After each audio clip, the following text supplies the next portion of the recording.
Hi, and welcome back to the Remi review. I gotta update the plaque. I have two names and then an R. I just haven't got around to putting these in here, but of course, Chris and Arvind will make it on here, and Ron, we have Ron, there's an R for Ron, but I haven't put the rest of his name yet. It's been quite a while. It's embarrassing that I haven't been updating things more often, but we will update things. I've also got Zach here today. Zach helping out with the show. Excited to have him on board. This week on the show, we're going to talk about capitalism. We're going to talk about Rogers. And finally, for the consume section, we'll be consuming toothbrushes. World. Capitalism, the world section of the show. First of all, this system is not a capitalist system. That's the complaint over and over. Oh, capitalism has gone amok. Oh, this terrible capitalism. This isn't capitalism.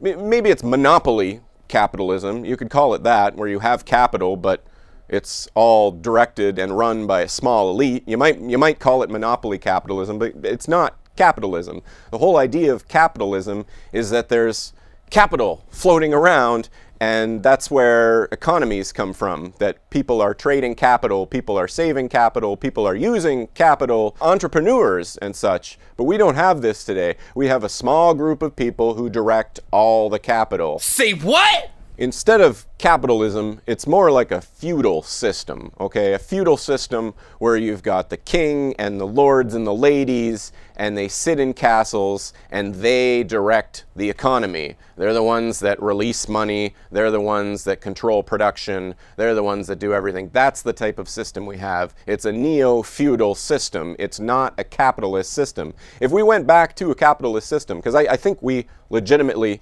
had a capitalist system for a while, maybe 50 years ago, there was enough capital around that we actually had entrepreneurs, regular people could start businesses that weren't purely service industry, and they could actually profit from it. But that's impossible today, because the people who control the flow of money control the economy, control entrepreneurship, they control what's going to happen, what's going to be produced in our society. A big push from the left wing, all capitalism, terrible capitalism, and the way that they want to solve this on the left is to tax rich people. So get this straight. They're going to steal our productivity, they're going to take our wealth from us in taxes and use it to pay interest on bank loans, loans that nobody lent us anything in the first place, and asking for those people to give some money back in like a flat rate. You're going to just pay a chunk of your wealth back. That's how we're going to save the system.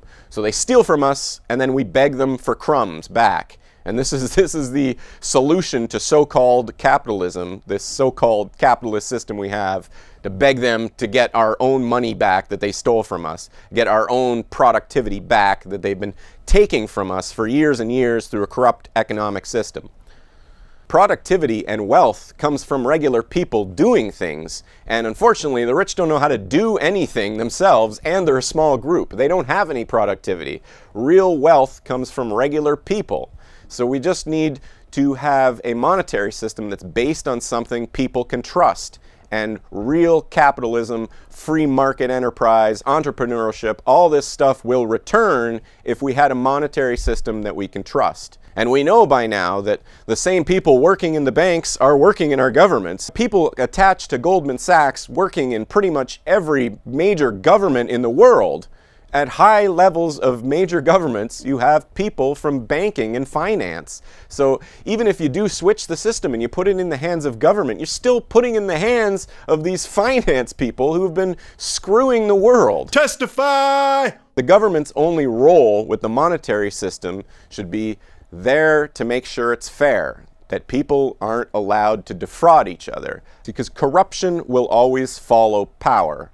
So you can't amass power into a small group, or they will be corrupt because they'll want to stay in power. Whether it's government that has power, the total power over the economy, or if it's finance guys have total power over the economy, one way or another, it's going to go corrupt because they're not accountable to the law. When they have enough power, they're no longer accountable, and they'll run away with the system, and they'll be corrupt, and they're always going to cause these problems. If you make the currency fair, if you make it a fair system, you debase that power, you spread it out. News fail. In the news this week, I don't know if it's going to be this week. It's probably a couple weeks ago by the time you see this. We're not always filming when we should be filming. But anyway, I wanted to cover this story. Rogers Communications is in court because they want to change the laws to state that they should be allowed to have misleading ads, that they can advertise misleading things and not be accountable for that.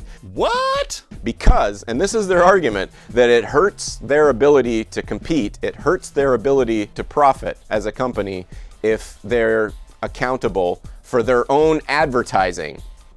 This is fraud. If you lie to people and profit from them, that's fraud. So they're arguing for fraud. They want to legalize fraud. We've already got fraud is already legalized through a monetary system. They want to legalize fraud in advertising. They want to legalize fraud on the packaging of goods. They don't want to tell you what's in the good. They want to hide this information. They want to lie to you. It's all in the interest of competition. Oh, we need more competition. We need to be competitive. We need to help these corporations out, and somehow that is going to be good for people.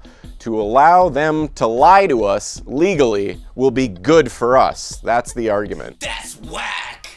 You can't have a system that's based on fraud, that legitimizes fraud, or you no longer have rule of law. You no longer have citizenship. You no longer have any access to power whatsoever if fraud is legalized.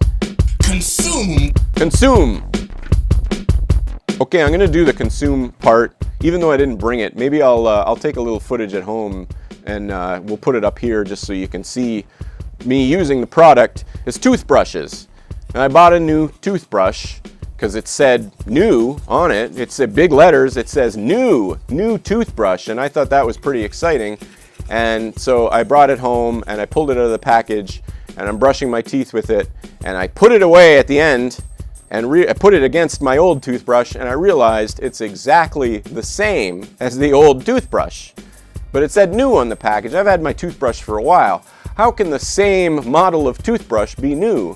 And I even keep my old toothbrush, the one that we clean stuff with now, and it's pretty much the same damn toothbrush.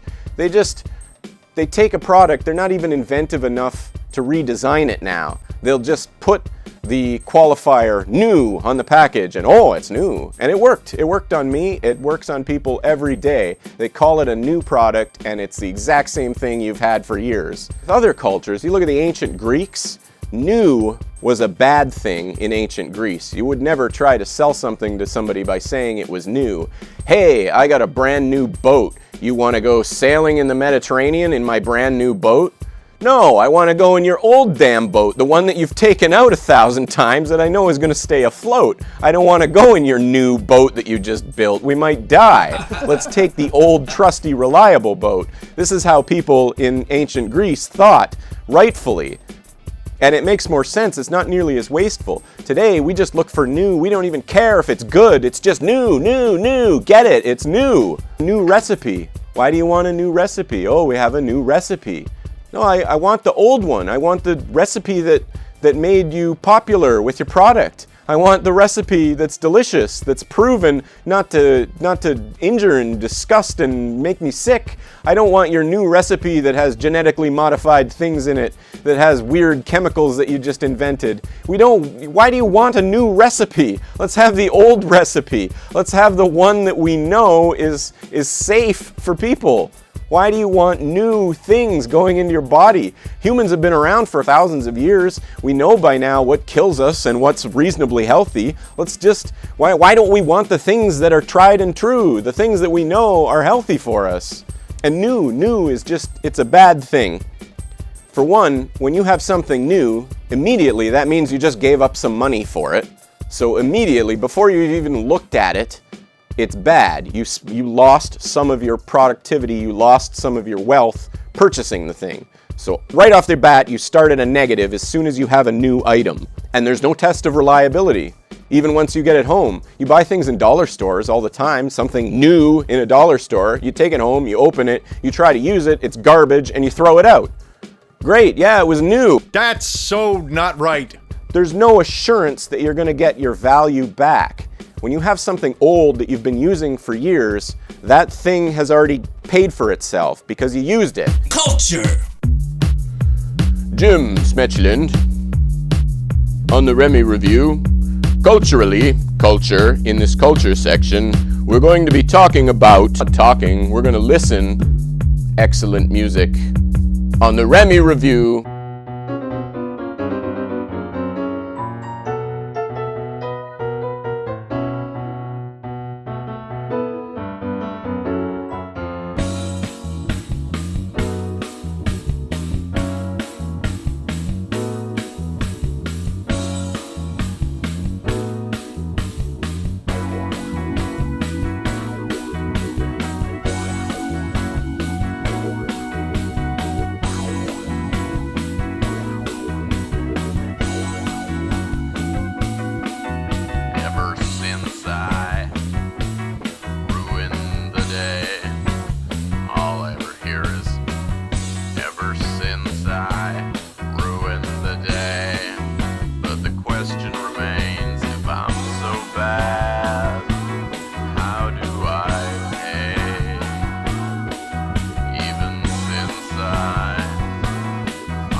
You know what? Let's cut the music. Cut the music altogether.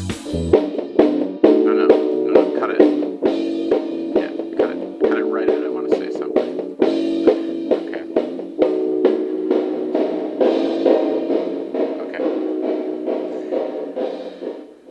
Trust me.